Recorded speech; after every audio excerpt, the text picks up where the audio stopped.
Welcome back. This is Sandy with Sandy's Organized Chaos, and today we are going to be taking that vertical split beach tumbler that I did a couple months ago, and we're going to make it into a magical Halloween one. I'll make sure to put everything I used today into the description box down below.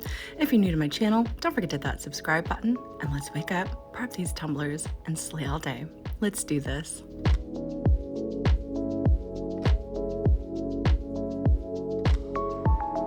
We are starting off outside. All I have here is a 20-ounce skinny tumbler. I went ahead and I prepped and I primed that the night before, just a basic black. I went ahead and took some painter's tape and I taped a split down the middle and kind of blocked off the one side. So right here, we are going to get started on painting what will be the water side of our Halloween vertical beach tumbler. So I'm going more for a purple water. So I have silver lilac, and I'm also going to be using harvest grape. Now, the reason why I'm using two colors is because one of the glitters I'm going to be using is kind of like an opaly translucent color, and you'll kind of be able to see it through it. But if you're just going to be using one solid color for the water side, just do the one color. You know, it doesn't matter. So the first thing I'm going to do is I'm going to take that silver lilac, just the lighter color, and I'm going to go up around the edge of my paint line. This is essentially kind of like where the shore meets the water, you know, so that's what I'm doing here, just quick and easy. Then I'm going to go ahead and come through with that harvest grape, the darker color, and I'm going to put that out into the middle or the center of my tumbler here, and that's essentially going to be like the deeper water portion of that water look. Now that my split is nice and mapped out for me, I'm going to go ahead and let that dry. I'm going to peel that tape away, and we're going to get to glittering this tumbler. And of course, I wasn't forgetting about my bottom. Don't forget to do that if you're doing that as well. Okay, so I have some epoxy here. I'm just using my quick dry epoxy. I have about 5 mLs in here, and I am going to be using a little bit more than usual because I am using chunky glitters, but I'm not going to use that full 5 ml. But I am going to be using a little bit more, just so that way those chunky glitters can lay nice and flat for us, and it just makes the process a lot easier when doing it that way. So I'm going to go ahead and spread on my epoxy, and remember, just a little bit more than usual, and then we're going to start glittering. All right, our epoxy is on our tumbler, and now we're ready to start adding that glitter. Now, the first glitter I'm going to be using, I'm working on my shore here, so I'm going to be doing silver, kind of like a silver look in the shoreline. This is called Stellar, and it actually has little bits of stars and confetti and moons inside of it, and I just thought it really added to the whimsy that I'm going for here. So I'm just going to sprinkle that completely all over the black side here. Again, this is my shore side. This is my beach sand side. So I'm going to sprinkle that all over, and then I'm going to come through and fill it in with my fine glitter. Now, the reason why I like doing it this way is because it'll be able to give that chunky glitter room to settle down on itself. And I only wanted bits and pieces of like these stars and everything to kind of poke through. It almost looks like magical beach once it's on there. And you see, I'm not too worried about dipping over into that other side. You want it to all kind of blend anyways. All right, and to fill it in, I'm going to use a glitter called Cherish, and this is like a pinkish holographic silver. So I just really thought it really added to everything. Again, you know, I really liked the color combination. So I'm gonna go ahead and fill in all of my black area with this glitter. And again, I'm just letting that glitter kind of drape over to the other side, just making sure that I'm able to kind of give it a little bit of an ombre. So that's essentially what we're doing. We're just gonna blend the two sides together. You may be wondering, why did you paint it black? So I painted it black because that chunky glitter has some opals in it, and I really like how it reflected a greener color on a black surface. And I like how the black kind of comes through off that silver as well. All right, now that our shore side is done, we're going to focus on our whimsical water side. So this glitter that I'm using here, this is called Lestat, and it is a shifting glitter. It shifts from a purple color to a gray color, and I'm just going to completely line that down the center of the water side of my tumbler there. So where all that dark paint was is pretty much where I'm going to go ahead and let this glitter fall. And again, letting it drape off to each side just a little bit as I go. So now that that center is all filled in with my chunky glitter, now I'm gonna come through with this green color called Vinca. And I'm gonna fill in the rest of my shoreline completely around, just making sure that everything blends very well together. Now you may be wondering why this green color. That's because once it hits a darker color, just like because it's an opal, once it hits a darker color, it shifts to a purple and it blends everything so fabulously together. So I'm just gonna come through and kind of shake that all into the purple, and I even bring it up onto the silver side just a little bit because it really goes with those opals on the other side and gives just a little bit more of that green hue in the lighter places and a purple hue in the darker places. After I laid down my opals, I decided to come through and add a little bit of this holographic purple as well. I just wanted to give it just a little bit more hints of things, you know, some depth, some character. You don't have to do this. This is optional. The other colors would have been just fine as well. So I'm gonna go ahead and shake that onto my tumbler here. Now I'm gonna come through and I'm going to just make sure that it's nice and filled in with my Vinca one more time, and then we're ready to start patting everything down. So I'm going to take my opposite gloved hand there. That's why I keep it gloved. I'm going to come through and I'm going to push all those glitters back off the rim here. And then I'm just going to tap everything down really good. I'm going to set that off to the side and let that cure. And then we're ready to move on to the next step. All right, again, I used my quick set epoxy. It took maybe about two hours or so, and I'm ready to come back in, and I'm gonna take my chip brush and I'm gonna sweep away any glitters that just didn't get adhered down to our epoxy. I just like to do this just so that way when we go to apply the epoxy, all those extra glitters don't kind of like float around to sides we don't want it to. And after I am done sweeping all that extra glitter off, I'm gonna go take it outside and I'm gonna give it a nice spritz of my semi-gloss clear. Again, this is just gonna help everything kind of stay in place, and it's also gonna help out with the potential of the epoxy wicking away off of our chunky, shiny glitters. So now we are going to be moving on to a flood coat over top of our raw glitter. I'm going to use 20 milliliters of epoxy to accomplish a nice smooth coat over top of my raw glitters here. So I'm going to go ahead and get this stirred up. I'm going to apply it to my tumbler, all 20 mLs. I'm going to make sure that I smooth it out really good, making sure that all that glitter is nice and coated with my epoxy. I'm going to place it onto my turner and I'm going to hit it up really good with my blowtorch. Now I want you guys to see, if you guys are new, you don't want to let that torch sit in one spot for too long, and honestly you only need to do a couple rotations of the tumbler with your torch and it should be good to go.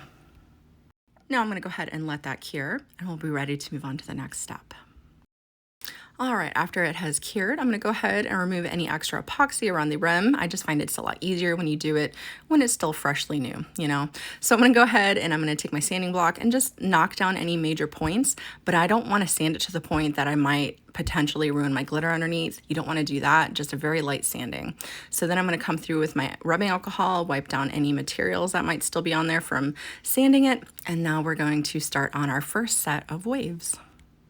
So I have 15 milliliters of epoxy here, and I found that was a really good measurement for a 20-ounce skinny tumbler. So, you know, your measurements, you might have to up it or bring it down a little bit depending on the size of the tumbler that you're using. But 15 mLs was good for today's project. So I'm just gonna go ahead and get this stirred up really good, and we're gonna get our layer of clear epoxy, there we go, onto our tumbler first, and then we're gonna come through and add some coloring to give us our wave look. So I added almost all of that epoxy to my tumbler. Okay, I'm gonna smooth it out really good. I left about 2 milliliters left in my little container down there. I'm gonna go ahead and place this right onto my turner right away, and then we're gonna move right into the next step. All right, my tumbler's on the turner there. There's my container with just the 2 mLs left inside of it. I have my Piñata Blanco. It's just a white alcohol ink. And I'm going to put, I counted it, 7 drops into my 2 mLs there. Now, after I get the 7 drops put into my epoxy, I'm gonna stir it up really good with my wood stick here. And I'm gonna start using it right away because I find that if you let it sit, it starts to separate, and we don't want that. So you wanna start using it right away. All right, now we're gonna move into this wave portion. So this time around, I don't know if you guys remember my last split beach tumbler that I did. I'll make sure to put the video tagged up in the description and all that for you guys. But I just did right across the shoreline, more into the water. But this time I'm actually going almost up into the middle of the sand area. So you guys see I'm doing like these sweeping motions, and I'm going to use all 2 milliliters of this because I want a nice frothy ocean. But this is gonna, like I said, give us our first set of waves. It's gonna make it look more natural. Although this is a purple beach, it's gonna make the waves look more natural, which I like, okay? So I'm just gonna come through and just completely fill in. You see, I'm just dabbing it around. Doesn't have to be perfect. I am doing a little bit into the water, the purple water as well, and making sure that I get the bottom too. Don't forget that. All right, once you get your white all filled in here, now is the time we're gonna come through and we're gonna take a heating source and we're gonna start pushing our waves around. So I have my fancy hair dryer here, and I'm gonna set that on to high, and I'm gonna start taking the white and pushing it back into the purple area because we want those waves to be going into the purple. Now, I can't stress this enough. The less you fuss over it, the better it'll be, okay? All you want to do is just get that momentum of that white going into the purple, get it going, make sure you push it back as far as you can, making sure that you get that look that you're going for. It's going to start giving us that water look that we like. You're going to get that going just like that, and then that side's done. And then I'm gonna come around. I'm not gonna worry about how all that's up in there because we're gonna come through with the second set of waves. You won't even be able to see that. I'm just gonna push all that back down onto itself, making sure, again, that this side right here is gonna meet up with my other side. So I'm gonna do one more rotation, and I'm gonna get it stopped here at some point so that way I can finish pushing everything back. I'm just gonna do the same thing like I did with the other side, just pushing those waves till it kind of meets up in the middle there, and that's it. That's all I want to do. I'm going to let that cure. Now, while that is curing, I'm going to go ahead and get started on my decal. So in my Cricut design space, I'm just going to work almost with the same stuff I used for Summer State of Mind. I really like the way that font looks, but I wanted it a little bit different, obviously. So I'm actually going to use the same exact font for The Ocean Is My, which was called Artisan Bread. BFC. I'll make sure to put everything in the description box, guys, okay? But that is essentially what the font is for the top portion of my decal here so far. Now for this bottom portion, again, I'll make sure to put it in the description box. I can't pronounce it. And now when I went to go do this, I really liked how you did a capital P and then a capital N at the very end, and then you can fit everything together down inside of one another. And I really liked how that looks. So just make sure you do a capital P and a capital N and potion, and it's going to give you that look that I have here. And the rest of it is just sizing. You just want to make sure that The Ocean Is My kind of fits right between the P and the N there, and then get everything sized down to the size that you need for your decal or for your tumbler there. So I'm just going to go ahead and use a basic black vinyl. I'm going to get that cut out, and then we're going to keep moving. All right, so we have our nice cured tumbler here. We're ready to apply our decal. I'm gonna apply my decal first before my second set of waves because I want my waves crashing up onto my decal this time around, okay? So that's what I'm doing here. But I'm gonna go ahead and put my lid on. I'm gonna utilize my lid, there we go, to find the center of my tumbler so that way I can get my decal all centered up here. And I'm just gonna line it up with the two tops of the O's. So right underneath The Ocean Is My, right above the two O's. That's pretty much where my center is. And I'm just gonna use that. There's like a little seam on the lid, you know, and I'm just gonna use that to kind of line everything up, get that placed down, and then we're ready to start adding our waves. So I put my tumbler back onto the turner. I just find it a lot easier so I don't accidentally touch my waves. I have a little flat brush here, and I also am going to be using Aleene's Glitter Snow. I really find that the texture of this after it's dried really gives a very realistic wave look for me, and I really enjoy using it. I know there's been people out there that have used lots of different ways to do it. There is no right or wrong when it comes to doing this, guys, okay? Do it however you feel comfortable. This is just how I like to do it. Like I said, I just really feel like it gives more of that natural, realistic crashing of the waves onto the shore for me. So the most important thing here is what I can tell you guys is you're gonna take your brush and you wanna make like a bead. I think like when people do nails, they call it a bead of acrylic. That's essentially what you wanna do. You want a nice bead of your fake snow to start with. And we're just going to make these elongated C shapes up underneath our decal. And I didn't want to speed this part up because I want you guys to really be able to see what I'm doing here. It's not perfect. It's supposed to be kind of all, you know, a little bit all over the place, a little bit of texture to it. As long as you get that bead on the tip of your brush, just to be able to tap it down. So we're just going to bring it as far down as we would like. And then once we get that fake little C, half C made here, I'm going to go ahead and wipe my brush off just like this. And then I'm going to very, very lightly take my brush and start dragging that back. So I'm not pulling hard. It's very lightly just grabbing some of it and pulling it completely back straight onto it, like back around to the water portion. So if you look at a photo of a shoreline from up above, you know, all the waves are crisscrossing over one another in these elongated C shapes like we started here. And that's essentially what we're starting. So I'm gonna do one layer of this completely around my tumbler, and then I'm gonna come through after this kind of dries a little bit, and then we'll do a second portion of this kind of look up underneath. So I'm just going to go ahead and continue to kind of crisscross these waves over top of one another. So I'm gonna grab another bead of my fake snow here, and one more bead, see, a nice helping of fake snow, and then we're gonna just crisscross right over that wave that we did before. Now I am going to speed it up just a little bit, but you guys will still be able to see relatively well what I'm doing. Again, just crisscrossing right over top the one before and going over onto the other side and doing the same exact thing.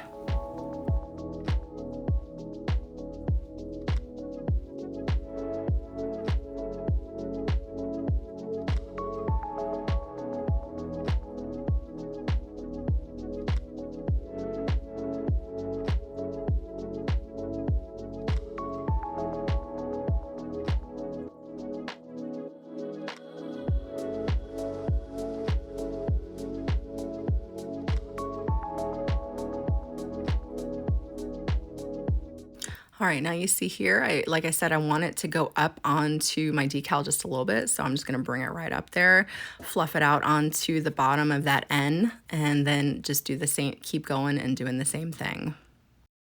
Now I'm not gonna do the bottom yet because I wanna be able to kind of connect everything together once I'm done here. So I'm gonna turn it around and I'm gonna get started on the other side. I'm just gonna flip my turnaround because I just have this little portable one. And then I'm going to do the same exact thing on the opposite side. So this time I wanted my wave to kind of come up onto that P, the top of the P just a little bit. So I'm gonna go ahead and dip that up onto that, doing the same thing and just keep going until this side is finished. Now that we have those waves established, we are going to go ahead and after I'm done doing this, we are going to go ahead and come back around to the other side and we're going to add kind of like a second layer up underneath these waves just to really give it that look that we would like. So I'm going to do the same thing. I'm going to get my bead and do the same thing. In fact, I'm going to kind of off center each C just a little bit so that way it's not too like right, you know, one C's right underneath the next one. I'm just gonna offset them just a little bit, doing the same exact thing. I kind of like to think of this like we're sculpting waves. I mean, essentially that is kind of what we're doing here. You know, we're sculpting our waves in here. But you see, I didn't do a bunch of those waves. I actually only did 2 on the one side. So it's really all up to you on what you would like to do. And then I'm just going to come through and kind of touch up some areas.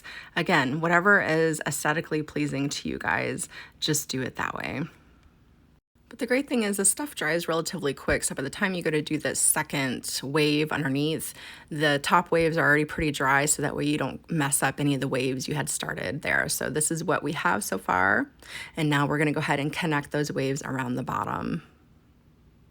So again, all I'm doing here is I'm just taking the wave on the one side and connecting it pretty much over to the wave on the opposite side. So it all kind of has this nice flow to it, if you will. So once I get done doing this, I'm gonna go ahead and let this stuff dry. Like I said, it dries relatively quick. I had to go pick up the kids, so I just let it sit, and it was dry and ready to go after I got back from doing what I need to do. So just set that off to the side, and then we're ready to start epoxying.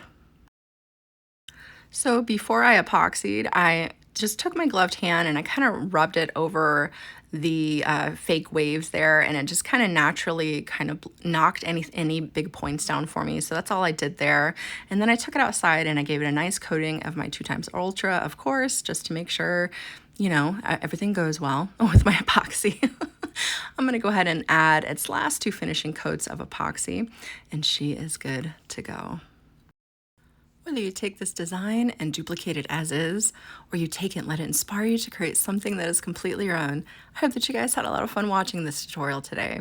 Again, if you're new to my channel, don't forget to hit that subscribe button, and I will see you guys next time.